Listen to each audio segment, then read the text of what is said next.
কিছু রহস্য, কিছু ভয়, কিছু প্রেম, কিছু ব্যথা, এই নিয়ে আমাদের অল্প স্বল্প গল্প কথা।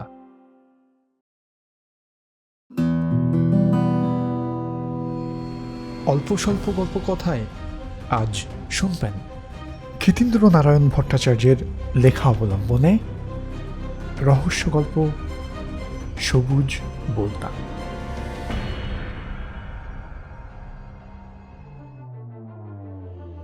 এই নিয়ে পরপর 3 বার বিশ্বজিৎবাবু এবার আর ব্যাপারটাকে উড়িয়ে দিতে পারলেন না।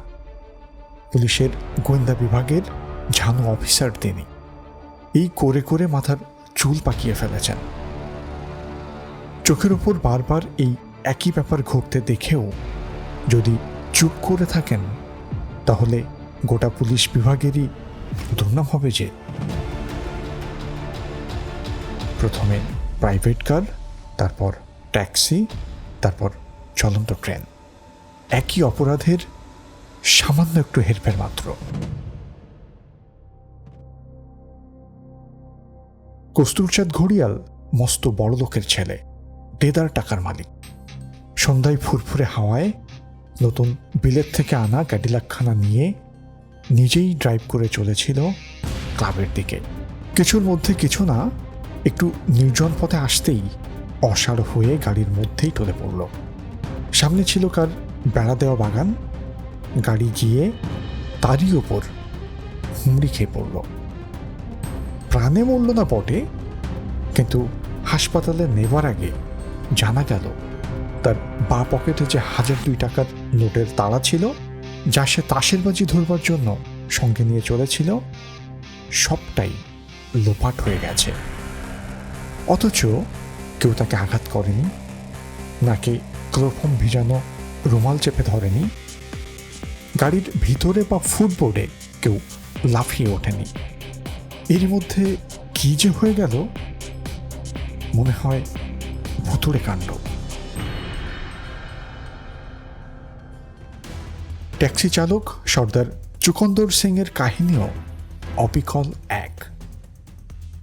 গভীর রাতে শেষ প্যাসেঞ্জারকে ডেরায় নামিয়ে দিয়ে সে একটা গানের কলি ভাসতে ভাসতে বাড়ি ফিরছিল।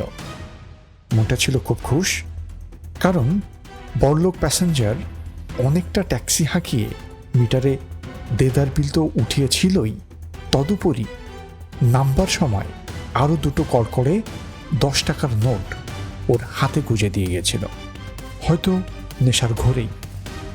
চুকন্দর সিং সারাদিনের রোজগার প্রায় 150 টাকা জেবের মধ্যে পুরে সবে একটা গানের কলি ধরেছে। অমনি কি হলো কে জানে, মনে হলো একটা মশা ভন ভন করে উড়ে এলো, কিন্তু তারপর কিছুই তার মনে নেই। যখন হুঁশ হলো, দেখলো একটা কাদার ঢিপির সামনে গাড়িটা কাত হয়ে রয়েছে। রাতও প্রায় কাবার হয়ে হয়ে এসেছে, আর জেবের টাকাগুলো সব উধাও। তারপর ট্রেনের মধ্যেও অনুরূপ ঘটনা আরেকটি, তবে ড্রাইভার নয়, যাত্রীর ওপর দিয়েই বয়ে গেছে ঝড়টা। সত্যি রহস্য, কিন্তু এ রহস্য উদ্ঘাটন করতেই হবে।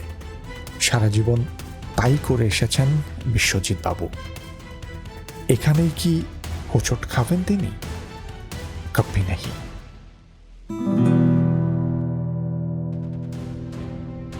রাত তখন 12টা হবে। একখানি দ্রুতগামী ট্রেন ছুটে চলেছে বর্ধমান থেকে দুর্গাপুরের দিকে। ছোট্ট একটা প্রথম শ্রেণীর কামরা, যাকে বলে কূপ। মুখোমুখি 2টি মাত্র বেঞ্চ, আর আরোহী মাত্র 1জন। কিন্তু চোখে তার ঘুম নেই। হাতে একটা ছোট্ট সস্তা ইংরেজি বই খুলে বসে আছেন, কিন্তু দেখলেই বোঝা যায় সেদিকে তার মন নেই। বই হাতে নিয়ে আপন মনে কি চিন্তা করছেন যেন।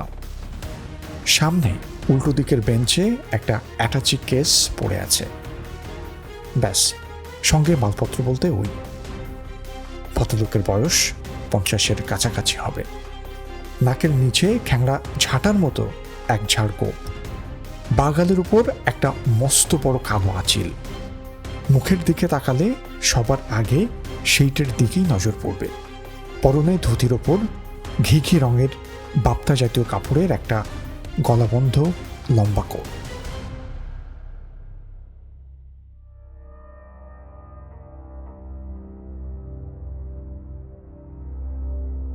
একটা ছোট্ট স্টেশনে না থেমে পার হতেই গাড়ির গতি যেন একটু কমে গেল। হয়তো লাইন টাইন কিছু একটা মেরামত হচ্ছে। ব্যাপার কি দেখবার জন্য ভদ্রলোক মাথাটা জানলা দিয়ে একটু ঝুঁকিয়েছেন। হঠাৎ একটা বোলতা বা মৌমাছি কোত্থেকে এসে তার গালের উপর বসল, ঠিক ওই আঁচিলটার পাশে। কয়েক সেকেন্ড মাত্র। ভদ্রলোক চমকে উঠে হাত দিয়ে সেটা চেপে ধরলেন। গাড়ি আবার স্পিড বাড়িয়ে দিল। দুর্গাপুরের ট্রেন থামতেই একদল পুলিশ এসে কামরাটা ঘেরাও করে ফেলল। একজন কনস্টেবল ভেতরে ঢুকেই চমকে উঠল। ভদ্রলোক বেহুশ হয়ে পড়ে আছেন।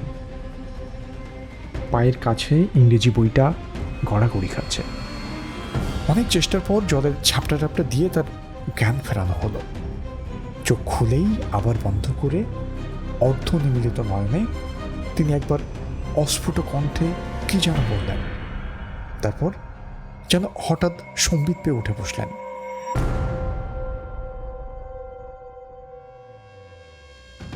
হুজুর, এখন কেমন বোধ করছেন?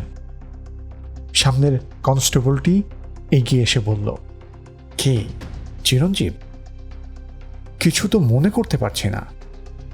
মনে হয় অনেকক্ষণ ঘুমিয়েছি। এ কি, আমার অ্যাটাচি কেসটা কি হলো? আগে ঘুমননি, বেহুশ হয়েছিলেন, কিন্তু কেমন করে হলেন? পথে কিছু কিনে খেয়েছিলেন নাকি? শরবত টরবত কিছু? বেহুশ বলো কি? কতক্ষণ? আমার তো কিছু মনে পড়ছে না। না না, শরবত টরবত কিছু খাইনি, বই পড়ছিলাম। তারপর কখন কি যে হলো কিচ্ছু মনে নেই। কিন্তু দরজাটা বোধ হয় লক করাই ছিল। খুললে কে? ততক্ষণে পেছনের আরো কয়েকটি পুলিশ কামরায় ঢুকে পড়েছে। এদিক ওদিক খুঁজতে লাগলো তারা। অ্যাটাচি কেসটা নেই তো। তাজ্জব ব্যাপার। তাহলে কি ওটা বাতাসে উড়ে গেল? ওর মধ্যে যে ভীষণ দরকারি কতগুলো কাগজপত্র ছিল, সরকারি। ভারী মুশকিল হলো তো। ভদ্রলোক একটু উত্তেজিতভাবেই বললেন। এবারে যে কথা বলল তার নাম ধরম সিং। বলল, অপরাধী হয়তো পাশের কামরাতেই ছিল, সুযোগ পেয়েই সঙ্গে সঙ্গে তার সদ্ব্যবহার করেছে। আমার কামরারও 2-3টি লোক কখন নেমে গেছে দেখছি। বোধ হয় একটু তন্দ্রা এসেছিল, খেয়াল করিনি। কিন্তু এ কি, আপনার কাপড়ের ওপর একটা মরা বোলতা দেখছি যে? না, ঠিক বোলতা নয় বোধ হয়, তবে দেখতে অনেকটা বোলতার মতো। রংটা কেমন সবজে সবজে। সবুজ রঙের বোলতাও হয় নাকি? এ পোকাটা এলোই বা কোত্থেকে? দেখি দেখি, ভদ্রলোক কৌতূহলী হয়ে বললেন। তাই তো, বোলতার মতোই ঠিক দেখতে, কিন্তু রং তো হলদে নয়, সবুজ। ভারী অদ্ভুত পোকা তো। এটাকে ফেলবো না, কাগজে জড়িয়ে রেখে দিই বলে তিনি সত্যি সত্যি সেটা কাগজে মুড়ে পকেটে রেখে দিলেন। তারপর বললেন, পোশাকটা আর বদলানো যাবে না, সেটাও চুরি গেছে। যাক, এগুলোরও এখন আর দরকার নেই বলেই একটানে গালের উপর থেকে কি একটা টেনে ফেলে দিলেন। আর কিছু নয়, সেই আঁচিলটা, ওটা নকল। তারপর রুমাল দিয়ে গোপের নিচে সজোরে ঘষতেই খ্যাংড়া গোপটাও আলগা হয়ে উঠে এলো। এবারে চিনতে কোনো কষ্ট হলো না তাকে। বিশ্বজিৎ বাবু, একেই বোধহয় বলে বাঘের ঘরে ঘোগের বাসা। পুলিশি সূত্রে খবর পেয়েছিলেন বিশ্বজিৎ বাবু যে তিনি যে কেসটার ভার নিয়েছেন সে খবর আসামি পক্ষ সম্ভবত জেনে গেছে এবং তাকে নাজেহাল করবার জন্য তৈরি হচ্ছে। বিশ্বজিৎ বাবু সেই থেকে নানা রকম ছদ্মবেশের ব্যবস্থা করেছিলেন। কখনো পাগড়ি পরা দাড়িওয়ালা শিখের পোশাক, কখনো গোপ কামানো ছাগলা দাড়ি লুঙ্গিধারী মিয়া সাহেবের পোশাক, কখনো বা মাথার সামনের দিক কামানো, পেছনে খোপার মতো মোটা টিকি বাঁধা তিলকাটা দক্ষিণ ভারতীয়ের পোশাক, আবার কখনো বা ধুতি পাঞ্জাবি পরা সাদাসিধে বাঙালি আপিসবাবুর পোশাক পরে ঘুরতেন তিনি। পুলিশের সেই আত্মাচমকে দেওয়া ভারী ভারী আধা মিলিটারি কস্টিউম দিন কতকের জন্য চাপা দিয়ে রাখা হয়েছিল। একটা রেল ডাকাতির সম্ভাবনা আছে খবর পেয়ে আজ ট্রেনে রওনা হয়েছিলেন তিনি। পাছে কেউ সন্দেহ করে সেজন্য দিশি পোশাকই বেছে নিয়েছিলেন। ভিড় এড়াবার জন্য ফার্স্ট ক্লাসে যেতে হবে, তাই পোশাকটা ওরই মধ্যে একটু ভদ্রসদ্র করে নিতে হয়েছিল। গায়ের কোটটা একটু দামি কাপড়ের, চেহারা লুকানোর জন্য খ্যাংড়া গোপ আর গালে ইয়া বড় আঁচল। বিশ্বজিৎবাবুর স্ত্রীও বোধহয় স্বামীর সে বেশ দেখে তাকে চিনতে পারতেন না। গাড়ির পেছন দিকে ছিল তার অনুচর পুলিশ বাহিনী, তাও একসঙ্গে নয়, বিভিন্ন কম্পার্টমেন্টে ছড়িয়ে ছিটিয়ে। মাঝপথে এই কাণ্ড। কোথাও কেউ নেই, চলতি ট্রেন ছুটে চলেছে বিদ্যুৎ বেগে। বিশ্বজিৎবাবু একা। ঘুমে ঢুলে পড়ার যাতে বিন্দুমাত্র আশঙ্কা না থাকে সেজন্য বেরোবার সময় বেশ কড়া 2 পেয়ালা কফি খেয়ে নিয়েছিলেন।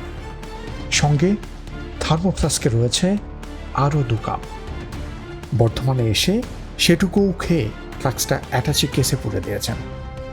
কোনো বিপদ আপদ দেখা দিলে সংকেত জানাবার জন্য অ্যাম্পলিফায়ার লাগানো তীব্র শক্তিশালী হুইসেল আছে সঙ্গে, সেটা জামার ভিতর পকেটে লুকানো। ঠিক পেছনের কামরাতেই রয়েছেন তার সহকারী ইন্সপেক্টর ধরম সিং। এরই মধ্যে ট্রেনের কামরায় বেহুশ হয়ে পড়লেন তিনি। সন্দেহ নেই এই সেই পরিচিত অথচ অপরিচিত গ্যাং। 3 বারের পর 4র্থবার তারা তাদের কেরামতি দেখিয়ে দিয়েছে ভালোভাবে।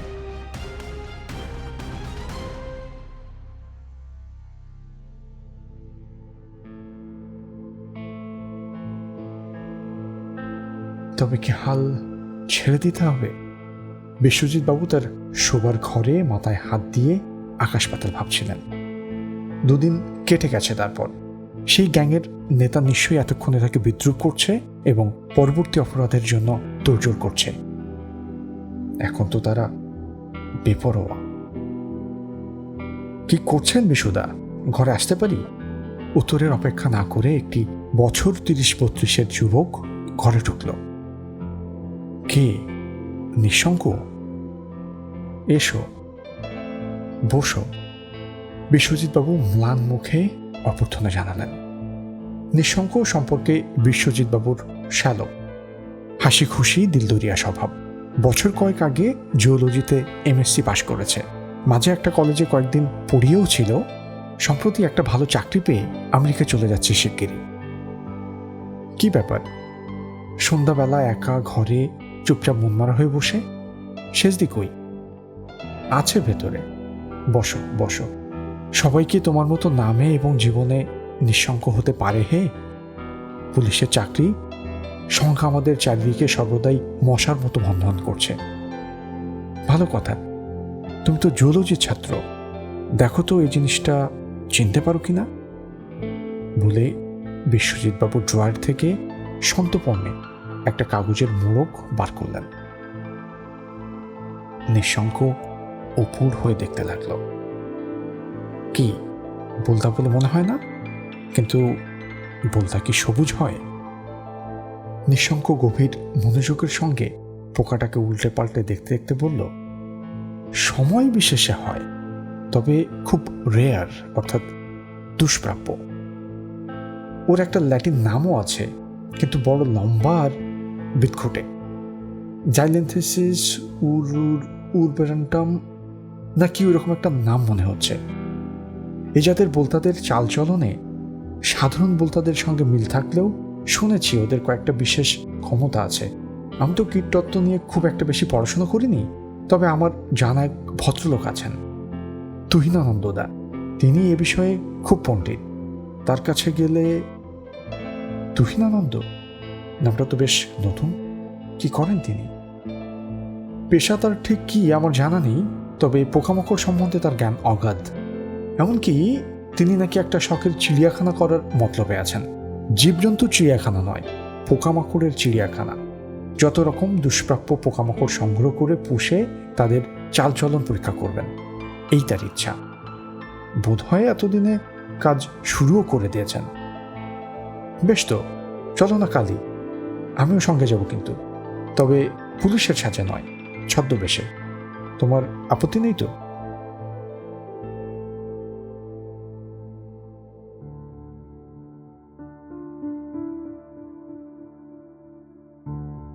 তুহিনানন্দের চিড়িয়াখানাটা বাস্তবিক অদ্ভুত। এদেশেও যে বৈজ্ঞানিক গবেষণার জন্য কেউ এই জাতীয় চিড়িয়াখানা তৈরি করতে পারে, বিশ্বজিৎবাবু তা ভাবতে পারেননি। চারদিকে ছোট বড় সূক্ষ্ম জালি দেয়া অসংখ্য খাঁচা, তার মধ্যে নানা রকম পোকামাকড়ের চাষ হচ্ছে। তবে পতঙ্গ শ্রেণীর পোকাই বেশি। একটা বড় ঘেরা জালের মধ্যে এক জায়গায় বেশ কতগুলি সবুজ বোলতাও চোখে পড়ল, সংখ্যায় কয়েক হাজার হবে। নিঃশঙ্ক বললে, আপনি করেছেন কি তুহিনদা? এই যে ধান চাষের মতো সবুজ বোলতারও চাষ শুরু করে দিয়েছেন। এ তো শুনেছি ভীষণ দুষ্প্রাপ্য পোকা। কি যেন নাম, জাইলেন্থেসিস উরুর বেরান্টাম। মুখের কথা কেড়ে নিয়ে হেসে বললেন তুহিনানন্দ। হ্যাঁ, দুষ্প্রাপ্য বই কি, ওইটা নিয়েই এখন একটু রিসার্চ করছি কি না। তা এত শুয়োপোকা কেন? গামলা ভর্তি শুয়োপোকা রেখে দিয়েছেন কেন খাঁচার ভিতর? ও, বুঝেছি, শুয়োপোকাই তো বুঝি ওদের প্রিয় খাদ্য। তুহিনানন্দ তেমনি হাসি মুখে জবাব দিলেন, হ্যাঁ, সব বলতাই শুয়োপোকা খেতে ভালোবাসে, আর চায় টাটকা তাজা শুয়োপোকা। টাটকা তাজা? হ্যাঁ হে, ওইখানেই তো মজা। ডাক্তারেরা যেমন ইঞ্জেকশন দিয়ে সময় বিশেষে রোগীকে অসাড় করে নিয়ে তার উপর ছুরি চালান, এরাও তেমনি শুয়োপোকার শরীরে একরকম রস ইনজেক্ট করে তাকে অসাড় করে রেখে দেয়। ফলে শুয়োপোকা মরে না, পালাতেও পারে না। 2-3 দিন পর্যন্ত অসাড় হয়ে পড়ে থাকে। আর ওই 2-3 দিন বোলতাদেরও ভাঁড়ারে টাটকা খাবার জমা থাকে।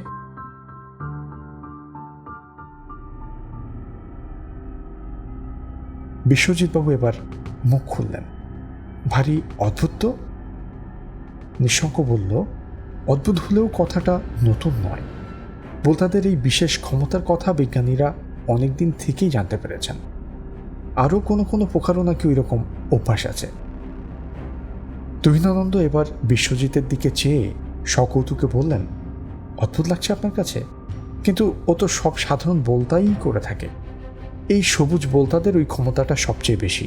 এদের ইঞ্জেকশনের বিষ এত তীব্র যে শুয়োপোকা কেন, বড় বড় জীবজন্তুকেও তারা অসাড় করে দিতে পারে। অথচ কামড়াবার সময়, অর্থাৎ যখন ওরা ইঞ্জেকশন দেয়, তখন এত কম জ্বালা করে যে সবসময় টেরও পাওয়া যায় না, আর কাজ হয় অতি দ্রুত। প্রায় সঙ্গে সঙ্গে শিকার অজ্ঞান হয়ে পড়ে। আমি ওই নিয়েই রিসার্চ করছি। এমনিতে এরা খুব দুষ্প্রাপ্য, কিন্তু চেষ্টা করলে, কৃত্রিম আবহাওয়ায় রেখে চাষ করলে এদের সংখ্যা বাড়ানো তেমন কঠিন নয়। সেই সঙ্গে বাড়ানো যায় ওদের ওই অদ্ভুত ক্ষমতা। পরীক্ষা করে দেখেছি, নিয়মিত লেটুস পাতা খাওয়ালে এদের বিষের ক্রিয়া এত বেড়ে যায় যে তখন তা দিয়ে ছাগল, ভেড়া, শুয়োরকে পর্যন্ত বেহুশ করে দেয়া যায়। দেখুন না, ওইখানে ঝুড়ি ভর্তি লেটুস পাতা রয়েছে, ওদের একবেলার খোরাক। বিশ্বজিৎবাবু অবাক হয়ে দেখছিলেন। বললেন, ধন্যী আপনি, কিন্তু রিসার্চ করতেও কি এত পোকা লাগে? তুহিনানন্দ তেমনি হাসি মুখে জবাব দিলেন, হ্যাঁ, অনেক অনেক পোকাই দরকার হয় রিসার্চ করতে গেলে। তবে ঠিক এত নয়। আসল কথা, এটিকে এখন আমি একটু ব্যবসার ক্ষেত্রেও লাগিয়েছি। ভালো চাকরি তো পেলাম না, তাই এই নতুন ধরনের ব্যবসার কথা মাথায় এলো। কেউ কেউ যারা খবর রাখেন আমার কাছে এসে অর্ডার দিয়ে এই বোলতা কিনে নিয়ে যান। আমিও গরজ বুঝে বেশ চড়া দাম হাঁকি। আপাতত আমার একজন বড় খদ্দের হচ্ছে উমরচাঁদ নামে এক অবাঙালি ভদ্রলোক। হামেশাই অর্ডার দিচ্ছেন। তার আছে এক বিরাট পোলট্রি, হাঁস, মুরগি, শুয়োর, ভেড়া পুষে তাদের মাংস বিক্রি করেন। কিন্তু লোকটা ভারী দয়ালু। জ্যান্ত জীবগুলোকে কেটে মারতে বড্ড আঘাত লাগে তার মনে। অথচ ব্যবসার খাতিরে নামেরও উপায় নেই, তাই তিনি এই পোকাগুলো নিয়ে যান আমার কাছ থেকে। ওদের কামড় খাইয়ে আগে তার শুয়োর ভেড়াগুলোকে বেহুশ করে দেন, তারপর জবাই করেন বা কাটেন। জ্যান্ত অবস্থায় কাটলেও মৃত্যু যন্ত্রণা থেকে রেহাই দেন তিনি। কত বিচিত্র লোকই না আছে পৃথিবীতে। ভারী সুন্দর ব্যবস্থা তো। পেশাই কসাই, অথচ এদিকে দয়ারও অবতার। একদিন পোলট্রিটা দেখতে গেলে হয়। ঠিকানাটা জানেন? বিশ্বজিৎবাবু কৌতূহল দেখিয়ে বললেন। নিজে আমি কখনো যাইনি, তবে আপনারা স্বচ্ছন্দে গিয়ে দেখে আসতে পারেন। মারাঠা ডিচের ধার দিয়ে দিয়ে যে রাস্তাটা গেছে সেটি দিয়ে একটু এগিয়ে গেলে পাগলাডাঙ্গা ছাড়ালেই দেখতে পাবেন সেই পোলট্রি।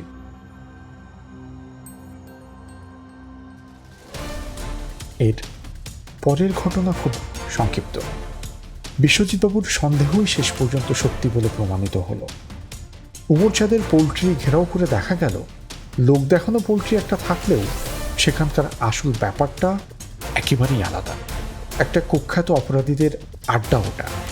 সবুজ বোলতার ওই অদ্ভুত গুণের কথা জানতে পেরে ওরা ওই পোকাগুলোকেই তাদের কুকর্মের হাতিয়ার হিসাবে ব্যবহার করতে শুরু করেছে। তুহিনানন্দ বাবুকে ব্যবসার লোভ ওরাই দেখিয়েছে, এবং সে ভদ্রলোকও কিছু না ভেবে চিনতে এবং সন্দেহ না করে সরল বিশ্বাসে ওই বিষাক্ত হাতিয়ার ওদের হাতে তুলে দিয়েছেন। অর্ডার দিয়ে পোকা সংগ্রহ করে উমরচাঁদের দল পোকাগুলিকে কিছুদিন ট্রেনিং দিয়ে নিচ্ছে। এ ব্যাপারে ওরা বাহাদুর, সন্দেহ নেই। তারপর জালের খাঁচায় ভরে নিয়ে যাচ্ছে ইচ্ছে মতো জায়গায়। ব্যাপারটা এই রকম।